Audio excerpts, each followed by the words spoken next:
I am because we are. And because we are, therefore I am. That's how we complete the process. I thank you for coming on out. I thank you for the invitation, Sister Teresa Day, bringing me on back to Seattle. I believe this is the Langston Hughes Center. Yes. I'm a graduate of Lincoln University in Pennsylvania. All right. Langston Hughes is a graduate of Lincoln University. I have some other connections related to that I'll mention to you, but that issue of the ancestors being present among us as we share information. None of the information we're sharing really is new. It's a matter of how do we resurrect it to make a change in our lives today. So I'm honored that you actually attend the conference, support the community. That's what it's all about. No community support, you don't have anything that's going to happen.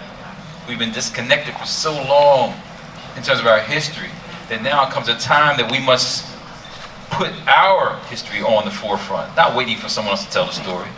So as Dr. Finch said about making that trek and that visit to Kemet, the land, unless you go, you really may not see, may not understand. I'm here with kings and queens. In class where I teach, I talk about some scholars. I may push a button and show on YouTube, there's the scholar. I may talk about the book, so to have my scholars right here, the people that I've honored, the queens and the kings, Sister Jeffries, Queen Jeffries, Mama Jeffries, thank you for all you've done over the years. Mama Vera, Queen Vera, Warrior, thank you for all you've done. Brother Wade, the first time I went to Ghana was with Brother Wade and Nine Makbar. So visiting Ghana, serving the people, learning while we're there. The first leader of Ghana was Kwame Nkrumah, Lincoln University grad. Ancestors walk amongst us. And Dr. Finch, I said last month, I'm in class lecturing, talking about Dr. Finch, because I was showing the video toward Black psychology by Sean Utzi. If you ever get a chance to look at it, it talks about the whole history of Black psychology. Dr. Finch, Brother Wade are all there giving some comments, and I told my student in the same day that I was showing it, Dr. Finch was speaking at Medu bookstore in Atlanta. My student went that night. Students don't go to bookstores. They don't hang out at bookstores. I wouldn't say they run from bookstores, but they don't know what books are. So the fact that she went and listened to you, I felt very good that, again, the circle's being passed. Today is the 13th. Very important day for me, because 13 always recognizes change and transformation. It's not a bad luck number. For me, I've written several books. I wrote The Science of Melanin, wrote Dark Matters, Dark Secrets, wrote Spotify Proverbs. I also wrote a book called Clue Seeker. And in Clue Seeker, I talked about 13 as a number for me that you keep paying attention to it. You may have your own personal number. It could be 7, 9, it could be 10, whatever. You pay attention to numbers. It's a spiritual connection to seeing what's happening in the world. And so for me, today happens to be the 13th, and here I am presenting before you. So let me now go ahead and try to talk about the Temple of Biopsychochemistry. Sounds technical, but we're going to make it plain. And that's the reality of what we need to do. And that's why Malcolm X was always so powerful. He made it plain for the people. So we're going to make the science plain so we can understand this. Thank you. Chemistry. Kemet. Words have power. So when you think about Kemet, the land of the blacks, not because the land was black, the people were black. Because Brother Finn said about those in Senegal, you see them in the color, the beauty that we have with our pigmentation. I came into Seattle, I'm still looking for her. I'm still looking for this beautiful essence that can cause radiation. You know what I'm talking about, don't you? The sun. I ain't seen it. She might show up. Almighty Ra, the sun, becomes a very important, powerful presence in our lives. And you start to think about in the ancient times when people were existing with open, they didn't have the clothes that we have today. They were living in an environment that was open, so the skin had to be dark. Pay attention. Had to be dark. As Mighty Ra is shining the sun on our bodies. And in the midst of just thinking about chemistry, it's a science. Alchemy, changing, converting things, gold. Chemistry, the science that deals with the composition, structure, properties, interactions, and transformations of matter. And that's what we are today. How do we transform our minds to a higher state of consciousness? You know what it's done to make us, I wouldn't just say slaves, but imprisoned, captives. You take a people's mind first. That makes it easier to do.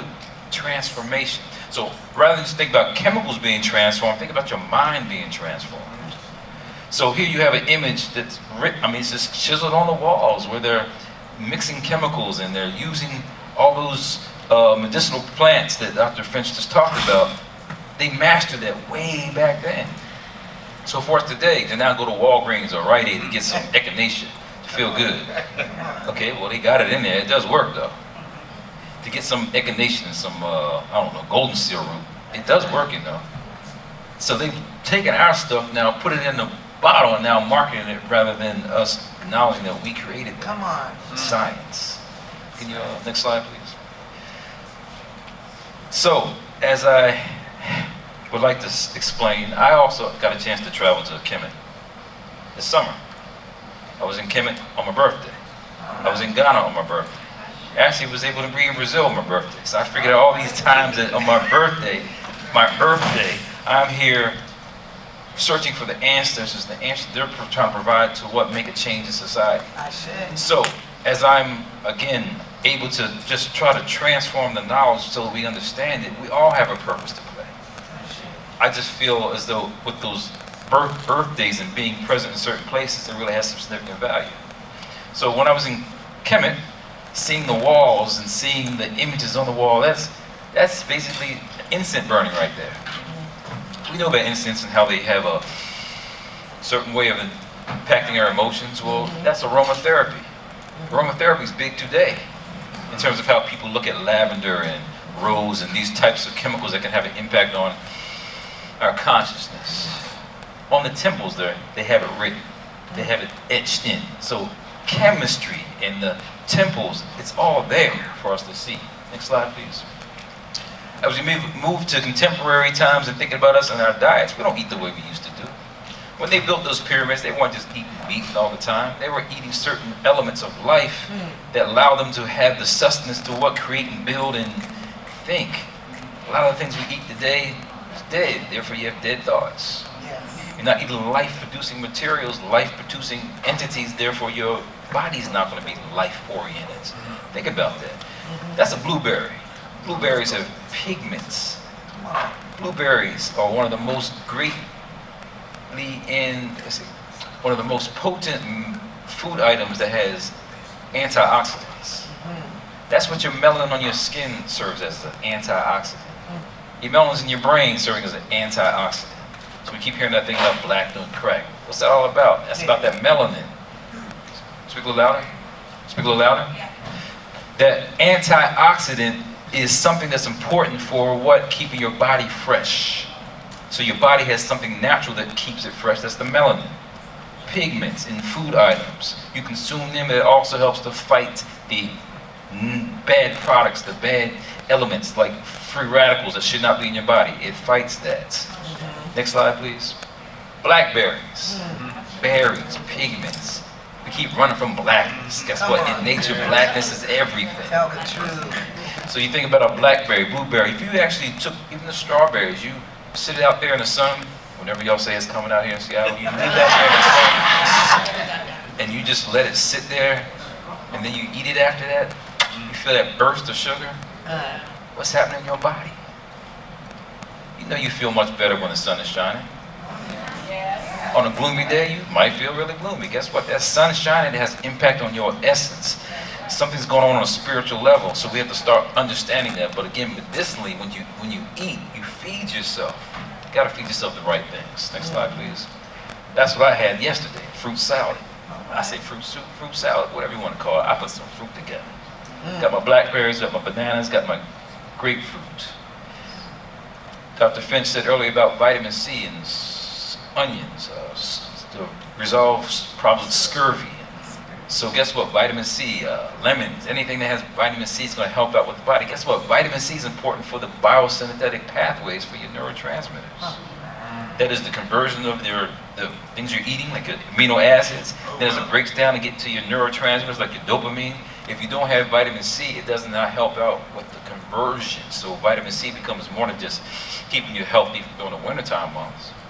We had a discussion last time I was here about vitamin D, which is coming from the sun, but vitamin D is also important for the immune system. Vitamin D, vitamin C, immune system, boosting elements. Next slide, please. So, 7 essential nutritional superfoods. If you just think about it for yourself, have it written down so you can kind of, if you can on your own, do it. But berries, I mean, again, pigments. Raspberry, blueberries, blackberries, anything that contains pigment. Red, yellow, orange produce. I don't know if you like peppers, but I like eating my peppers raw. Yeah, I like to cook them also, but raw. Red peppers, green peppers, yellow peppers. They contain carotene. They contain the pigments that are important for your body. They say, like with your eyes, if you eat a lot of carrots, there's beta-carotene, supposed to help with your eyesight. Okay, carotenes, yeah, it's important. But it's not just for your eyes, it's for your whole body to function properly. Citrus fruits, again, we just talked about that for vitamin C, so citrus becomes important. Grapes, tree fruits. I appreciate you all having the nice layout for our breakfast this morning. You had grapes out there, important. Starches, not too much starches, but starches can be important to give some balance to the body. Flavorful roots, cruciferous vegetables. I don't know if you like broccoli. There's a thing called broccolini now, and just anything that's growing is really what you should be thinking about. Not out of a box, not out of a can, not frozen. Do your best to think about live foods if you can. I know it's tough because you think about the food deserts today. You heard about that in our communities. There's no more supermarkets. We've got a dollar store, Dollar Tree. People are shopping there for their primary foods. That's why we have bad health in our community. We have to take control of that. If you can start growing your own, Seattle has a good environment to grow, right? You have Africa Town. I think there's like gardens that are there, right? We have to start thinking on that level. You don't, you'll die. You don't, you'll die. Food is important. Next slide, please. So this issue of melanin, I'm not going to go too deeply into it, but if you can see here, melanosome complex. You have something in your body called a melanocyte. A melanocyte makes your melanin. It's just the cell that makes melanin. Guess what? There's chemicals that make the melanin. One of them is called tyrosine. Tyrosine is very important as an amino acid that starts the process. Even before tyrosine is phenylalanine. Guess what? Amino acids. The point is, anything you put in your diet is important to make the brain chemicals for your thoughts. You don't eat the right foods, you're not going to have the right thoughts. So this is really describing what's happening in the skin. On the left side there, it says pheomelanin. So people who have like red freckles and lighter colored skin, they would be having pheomelanin. People who are darker, brown, would be eumelanin. So within there, you see all these different transformations. Yeah, those are the processes to make the tyrosine into the melanin. So rather than getting too complex there, just letting you know there's different pathways for the two. And that same skin melanin can also make your brain melanin. Next slide. Too hard for you to see from a distance, but you see, I think, some like blocks, like some shapes, some molecules. That's what they are, molecules. Your body is built up of molecules. Those different molecules, as you start to see on the top there, tyrosine, the dopa, dopaquinone, cysteine, dopa, to making your melanin, those different blocks, as they change, convert to different processes, they then make the chemical that's called the stable element called melanin. Not just in your skin, but in your brain. Not just in your brain, in your eye, in your organs, everywhere. If you see, again, those food items that contain pigments, your body is just the next book out is called Pigment Power. I haven't gotten out yet. All right. Pigment Power. In the midst of that, you're talking about it's there for advancing life, and we'll see some images showing why that's important. Next slide, please. So again, that little shape there looks like a tree. That's the melanocyte sitting in your skin. Far left side is an African, because you see all those little black splotches. That's the dark melanin granules in your skin. You don't have any splotches, no. You got a clean, smooth slate of what blackness. So it's not like dots and splotches like that. It's just that it's covering the skin evenly. In the middle there, Asian, there's a little bit of melanin, but they're not really dark. And then either European or lighter, where they're melanin recessive, don't have a lot of the tyrosine to make the melanin. So it's the granule itself that rises up. In my book, Dark Matters, Dark Secrets, and I'm sorry I didn't bring any books, I was flying Spirit Airlines. Didn't want to carry the books, but I'm just letting you know, that's why I didn't bring any. But in Dark Matters, Dark Secrets, I have the melanocyte as the cellular Ka. Ka is an image of surrender. You see it in the Metal Netter. Well, if you look at those arms, they're like in the skin, right? Like, Almighty Ra bathed me. As the sun comes down, bathes the cells, the melanin granules come up. That's why people, kids today talking about, I don't want to go out in the sun, I want to get black. That's the kids speaking today, because what they're going through a whole issue of who they are, and people are running from blackness. So some people don't want to be in the sun because it says it makes them dark. And look how backwards that is, because you have white people out there in the sun trying to be like you. Next slide. So, on your left is a magazine, front cover of a magazine with a sister on the front of there with a beautiful bronze-coated skin. I don't think that's a European. I don't think that's an African. On her left side, or her right side, is computer chips. She's lying on a computer chip. On her left side is the DNA molecule. And then there's a carbon-based molecule, and there's also a metaneter on the same slide. Someone's studying you. Someone's studying you. And there ain't no article in the magazine about that talk. Artificial intelligence. So we're talking about the issue of someone's studying you. So we look at that issue of, in the past, Swallow D. Lubbock's wrote a book called The Temple of Man, talking about the Temple of Luxor in Waset, and how the buildings were constructed where the bodies built. And most of the temples, when you go in, you have a place called the Holy of the Holies. And here you have up top, where the head is, where's the place where the Holy of the Holies are. So construction on that level, how do you do that? You must go to Africa to see how they do that. Next slide, please. So I went to Africa to see how they do that. These gigantic hippo-style columns. So you see this column right here. That ain't nothing. I can jump up just the ceiling. That ain't nothing.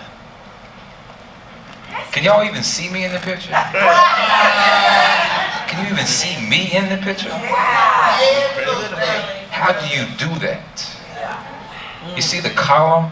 Okay, beyond the column, do you see the block on top of the column? How do you do that?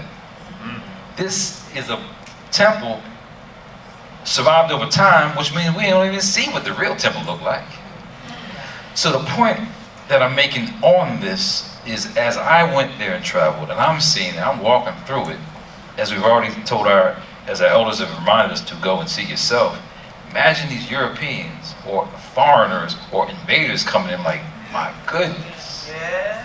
And you coming out of a cave. You coming out of a place in space where you just trying to survive. And you see this? Oh, Master, teach us. George G.M. James wrote the book Stone Legacy to say why it is that we had to start not showing them everything. That's why they created the Egyptian mystery system. You can't tell them people everything. They'll take it and do the wrong thing with it. Who you got in the White House today? So that it's just one temple. I'm just showing you the image. You can't even see me. How do I build that? I'm walking, as Dr. Finch, Dr. Wade says, as you travel, you're mind boggled. Next slide, please. So as I'm looking through the images and seeing on the walls, they wrote everything down. You know, anybody ever tell you black people didn't have no history? They never wrote nothing down. They got it etched on the darn stone. You can't even erase it. Guess what? They try to erase it. Yes. In the Greek era, as you go back, you start to see the chiseled marks. Not just knocking noses off. They tried to etch it out. But that image right there, it looks like a brain on the sagittal section of the image. That looks like a brain that's coming out, because the brain actually has these like little convolutions on top of it called gyri. Each singular is called a gyrus. each little wrinkle, there's wrinkles. It's good to have wrinkles in your brain. Don't worry about wrinkles in your brain. You don't have no wrinkles in your brain, you got a problem. So, Oh, sorry, I did. okay, well, you show the wrinkles. Okay, so I'm showing you, if you go back and forth, you see it, right? I didn't ask her to do that. She's on time, though. I didn't ask her to do that, but she's on time. You see the wrinkles, okay? So, that one on the left side there is a top part of the brain. You see the left hemisphere and the right hemisphere. You see the wrinkle. It's in the top of your head. You see this image right here is a side section, sagittal section. The places that are white pretty much tracks, pathways. The part that's kind of dark is gray matter. So again, I think I told you that gray matter is important. So if someone says you don't have any gray matter between your ears, take it as an insult. Gray matter is important. So if you look in the dead center, there's like a little pink organ, dead center. It's not usually dead. Living in the center, don't say dead center.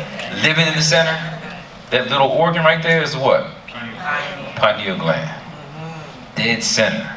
So we're talking about that meditation and that rise of that consciousness, the kundalini, up to the top of the head, and raising that consciousness. That's the organ that's being stimulated. Pineal gland. And so we know about the eye of Aru. It's already stated. And all praise due to Richard King. Dr. Richard King, African Origins of Biological Psychiatry, who's been there, talked about the Bin bird, talked about all these concepts from his perspective, and now I see what he's talking about. You don't know until you walk in the shoes. You don't know until you walk the paths. And so basically Dr. King has spoke about the eye of Aru for years. Inner vision, the black dot. So guess what? It's all there, still waiting for you to go see when you go to Africa. Yes. So again, you look at the brain, these dark centered areas. If you don't know, again, this is the pineal gland, but this area right here is called the medulla. M-E-D-U-L-L-A. Very important for your life. Vital functions. No medulla functioning, you don't exist. Breathing, heart rate, digestion, swallowing. No medulla working? Problem. That's why when people commit suicide, you don't just shoot yourself on top of the head. Mouth, to make sure you destroy the areas that you ain't gonna survive. But in that area, because that's not talking about suicide. Seattle suicide, they go hand in hand. That's not talking about suicide. This depression and this sun not shining, we already talked about that. These dots are the pigmented areas that are deep in the brain. Ain't no sunshine in there. Ain't no sunshine. That's not like, what's it? Yeah, that little guitar. Ain't no sunshine. Ain't no sunshine in there, but it's still dark. And if it's not dark, you got some problems. Next slide. If it's not dark, you got some problems. So if you slice the brain this way, start looking at the brain areas like this. That's the middle part of the brain, midbrain. See on the top part there, there's no darkness. In the bottom part here is the healthy brain, there's some darkness. That darkness is called the substantia nigra. Substantia, substance nigra, nigra black. Black substance in your brain. We call it neuromelanin. If it's absent, you have some problems like Parkinson's disease. As one disorder, tremors at rest, fascination, shuffling, your coordination's off. So the melanin becomes important even inside the body. So even not just on the outside of the skin, inside the body. How do we say this is so evident? You hear about this sister named Simone Biles? Yeah. Do you know what she did? Yes. What no one else on earth has ever done. Yes. We do it all the time. It's normal for us. Come on. But that sister has, in gymnastics, won 5 world championships on every darn event. Who does that? Someone who's got that melanin popping. Yeah. Basketball, track, anything that's dealing with psychomotor skill development. What do? Excel. Not just excel, go beyond. Yes. People know who you are.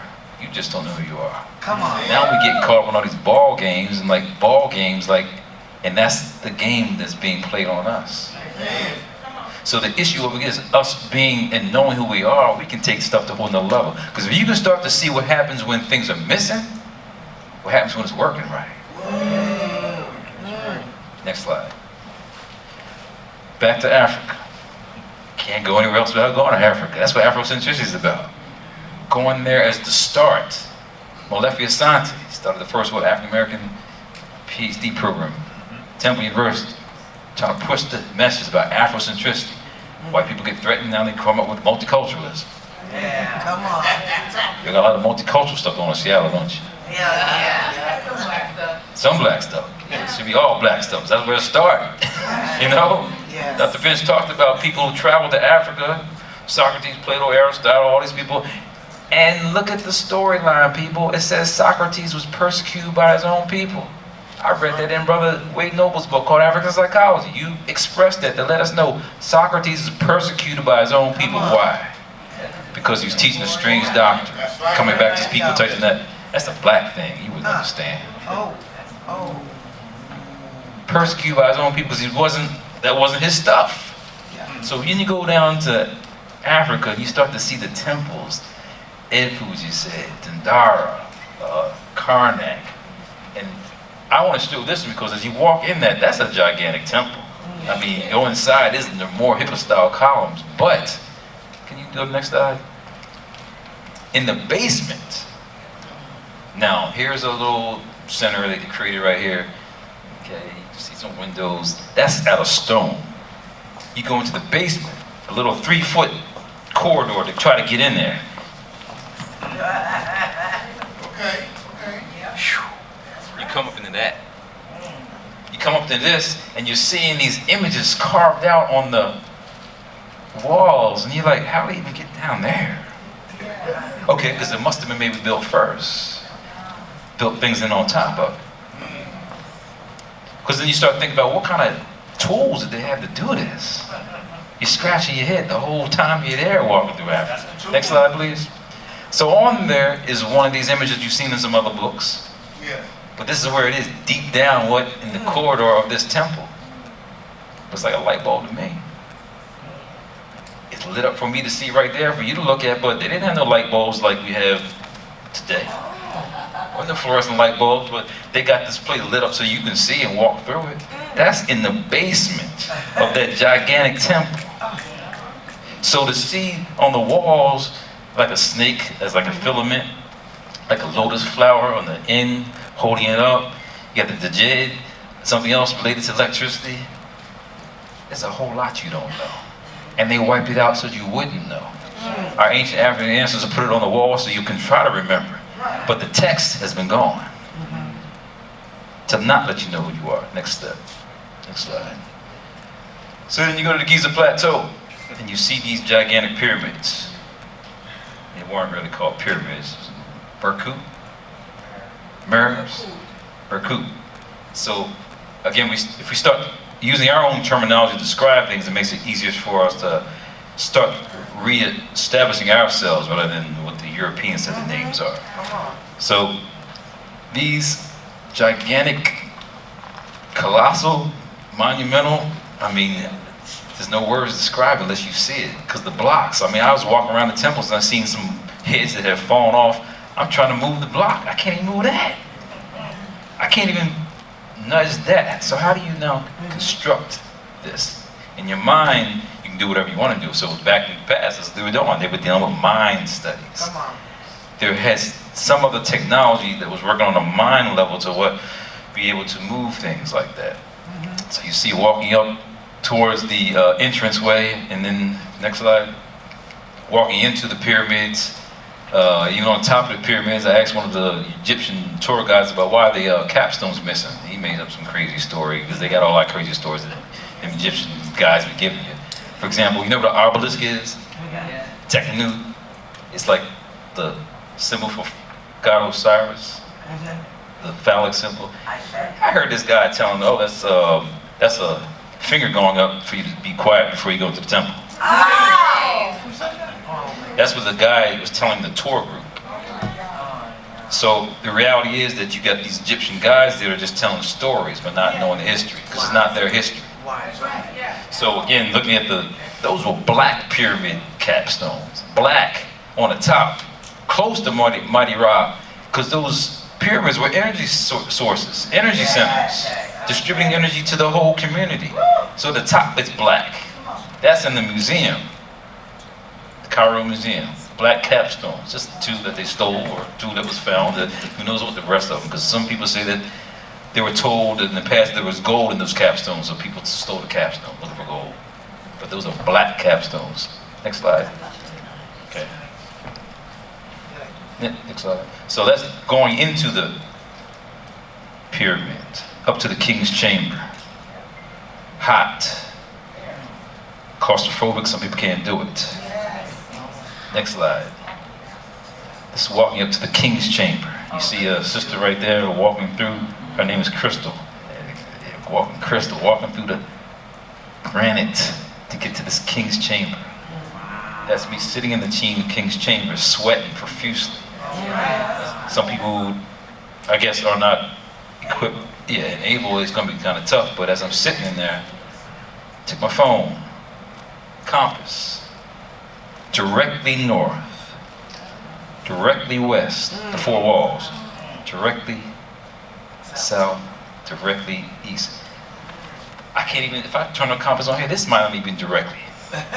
In the middle of the pyramid, exactly north, south, east, west. Who does that? You look like a teenager in there. Still am. So when you get in there, there's a sarcophagus, and another name, we should call it Nebank, correct? It's not a sarcophagus, but there was something in there, rose granite sarcophagus is in there. Next slide. So I got a chance to meditate and realign myself, and I do feel like I came out a different person. Going to Africa, I feel like I came back a different person. So just to go, to be in the midst of that energy, that's what it's all about, energy. That's the only way they could have created that, by having a different level of energy. You know, with the bad things we have right now, all this news about this government, and guess what? That's all negative energy. If you take it to another state of consciousness, you can rebuild pyramids again. Next slide, please. So where are we at this? So images from papyrus displaying scenes from the book of the coming forth by day. Again, just more chemistry. That's what I'm saying. The biopsychochemistry, that's what I wanted to kind of talk about. In the temples, all this is being displayed. Next slide, please. Everywhere you see energy transference. I think it's, I don't know, it's Edfu Temple, where they have a lot of, all the images, you see the queens and the pharaohs and everybody passing on the ankhs to the nose region. And then the color's still there.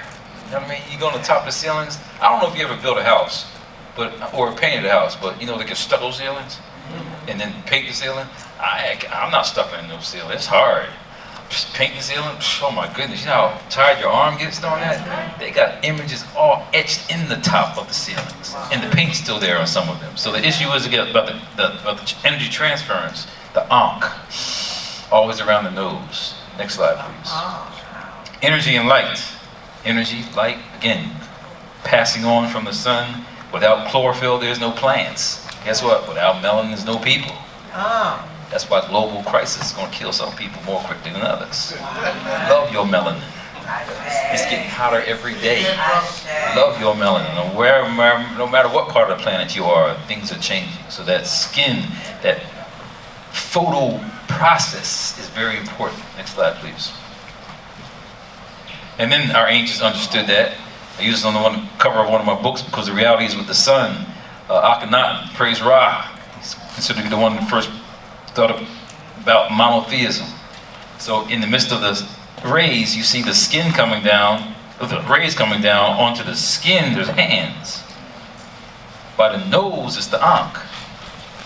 As the rays are coming down, they're creating this by the skin, it's the hand off the ray, but by the nose, it's the what? Ankh. They understood this science. We just don't understand it. Next slide.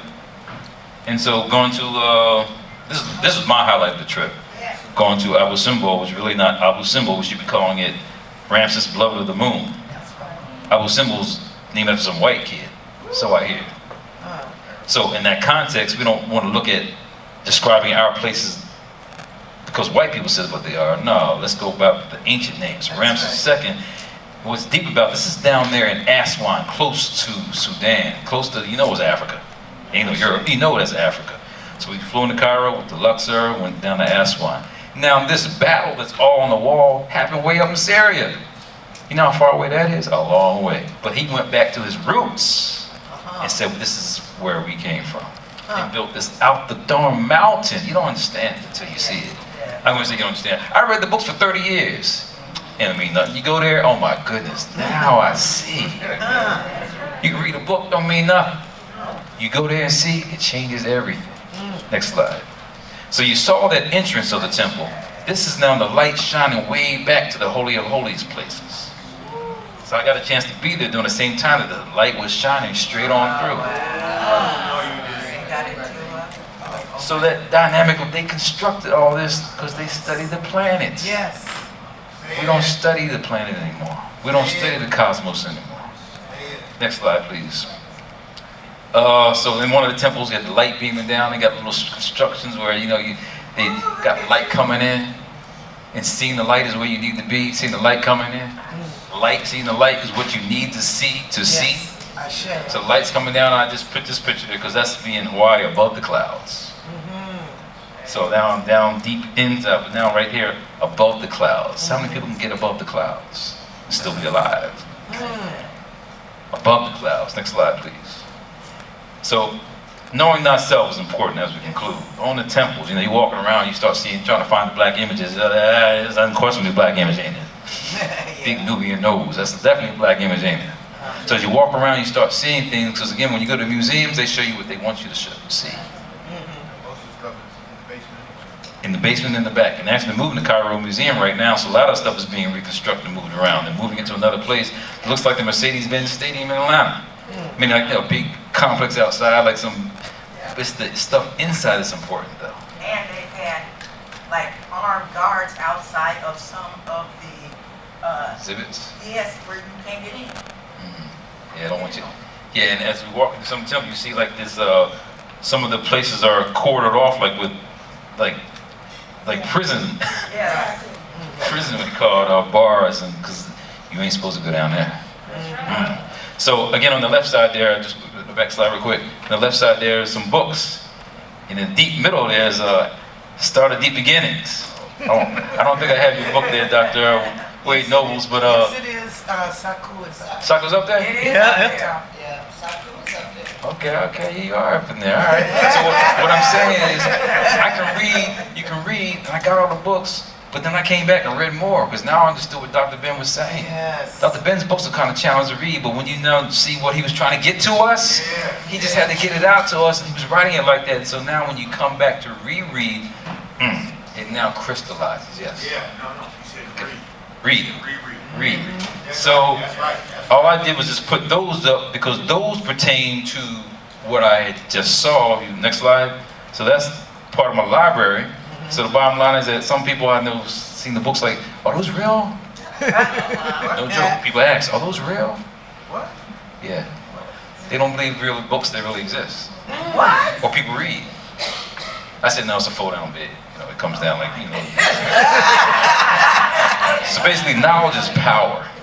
And that's why people came to Africa. Jesus came to Africa, didn't he? Yeah. Jesus, he went to Africa, didn't he?